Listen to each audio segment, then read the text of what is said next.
दोस्तों नमस्कार। आज मैं आपको पढ़ाने वाला हूँ हिंदी साहित्य के अंतर्गत एक महत्वपूर्ण टॉपिक सुमित्रा नंदन पंत के प्रमुख काव्य ग्रंथ।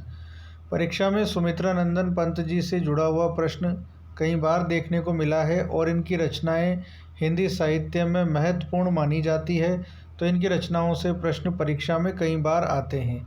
शुरुआत करते हैं सुमित्रा नंदन पंत के प्रमुख काव्य ग्रंथों की। उससे पहले हम इनके विषय में कुछ जानकारियां देखेंगे। इनका जन्म हुआ 1900 ईस्वी में ग्राम कोसानी, जिला अल्मोड़ा, उत्तराखंड।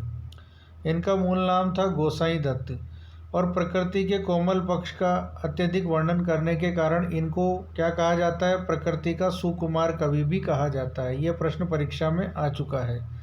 यह अपनी सूक्ष्म कोमल कल्पना के लिए अधिक प्रसिद्ध है। मूर्त पदार्थों के लिए अमूर्त उपमान देने की परंपरा पंत जी के द्वारा ही प्रारंभ की हुई मानी जाती है। यह भी इम्पोर्टेंट प्रश्न बन सकता है परीक्षा में। पंत जी को संवेदनशील इंद्रिय बोध का कवि कहा जाता है। यह भी एक महत्वपूर्ण लाइन है, इसको आप अंडरलाइन करें। संवेदनशील इंद्रिय बोध का कवि किसे कहा गया? पंत जी को। सुमित्रा नंदन पंत मूल रूप से अरविंद दर्शन से प्रभावित थे। ये पंक्ति भी महत्वपूर्ण है, याद रखेंगे। किस दर्शन से प्रभावित थे? अरविंद दर्शन से। इनको छायावाद का विष्णु भी कहा जाता है। ये सभी पंक्तियाँ मोस्ट इम्पोर्टेंट है परीक्षा की दृष्टि से। रामचंद्र शुक्ल ने इनको छायावाद का प्रतिनिधि कवि कहा है। यह भी आप याद रखेंगे। मैंने यहाँ वही तथ्य लिए हैं जो परीक्षा की दृष्टि से उपयोगी है।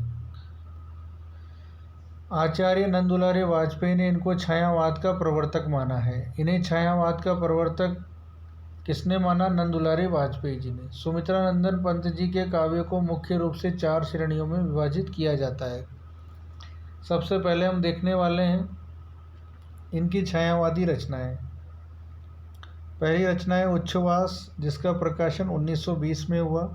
ग्रंथि 1920, वीणा 1927, पल्लव 1928।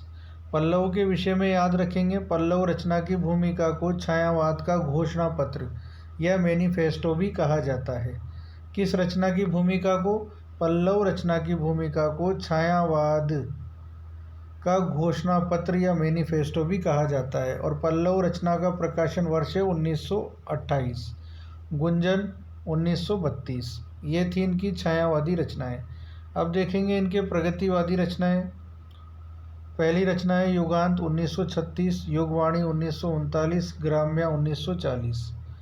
आगे देखेंगे इनकी अंतश्चेतनावादी रचनाएं, जिसमें पहली रचना है स्वर्ण किरण 1947, स्वर्ण धूलि 1947, युगपथ 1949।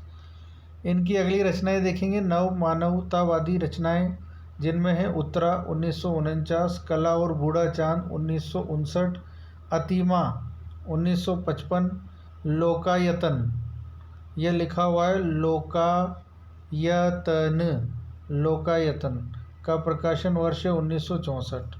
चिदम्बरा भी इनकी महत्वपूर्ण रचना मानी जाती है। ये चिदम्बरा जो है इनकी महत्वपूर्ण कविताओं का संकलन मानी जाती है चिदम्बरा।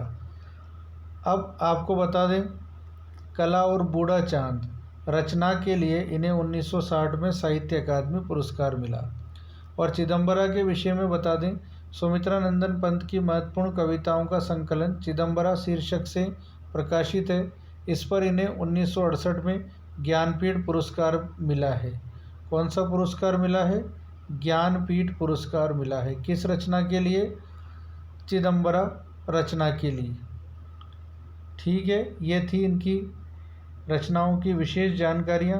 और सुमित्रा नंदन पंत जी की रचनाएं परीक्षा की दृष्टि से उपयोगी है। आप इन सब का अध्ययन ध्यान से करेंगे। इनमें से कई प्रश्न परीक्षा में आए हुए हैं और इनकी रचनाओं को परीक्षा में प्रकाशन वर्ष के अनुसार सही क्रम में भी पूछ लिया जाता है, तो इनकी रचनाओं के प्रकाशन वर्ष भी आप याद रखेंगे। ये थी सुमित्रा नंदन पंत की रचनाओं के विषय में सामान्य सी जानकारी। मिलते हैं अगले वीडियो में। धन्यवाद।